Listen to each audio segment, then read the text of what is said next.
Hello বন্ধুরা, welcome back to my channel. তো তোমরা সবাই কেমন আছো? আশা করছি সবাই ভালো আছো। আর আরেকটা মিনি কিচেন নিয়ে চলে আসলাম তোমাদের কাছে। তো আজকে আমি চমচম মিষ্টি তৈরি করে দেখাবো তোমাদের। এত টেস্টি মানে কি বলবো।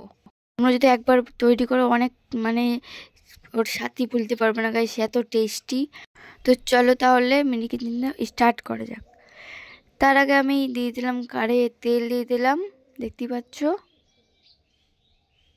এখন তেলটা আমি ভালো করে গরম করে নিব, কিন্তু আমাদেরও গরম করে নিতে হবে, একদম তেতে তেতে গরম করে নিতে হবে। তার জন্য আমি জোরে দিয়ে দিলাম গ্যাসটা, স্পিডে দিয়ে দিলাম।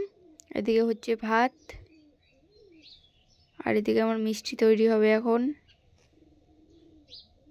আমার তেলটা গরম হয়ে গেছে আর আমি দিয়ে দিয়েছি সুজি।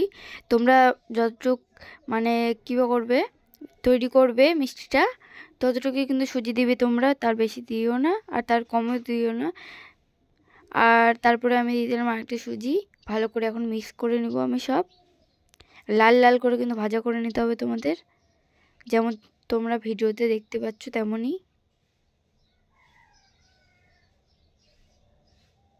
তো চলো একদম দেখা হচ্ছে। তো দেখতেই পাচ্ছ আমার জল একটু মানে 1 কাপ জল দিয়েছিলাম আর চিনি দিয়েছিলাম। চিনি একটু বেশি করে দিবে যেন মিষ্টি লাগে খেতে, নাহলে কিন্তু ভালো লাগবে না। এইভাবে কিন্তু নামিয়ে নিতে হবে, যখন এইভাবে কষিয়ে যাবে তোমাদের সুজিটা। আমার সুজিটাও কিন্তু কষিয়ে যাচ্ছে, দেখতে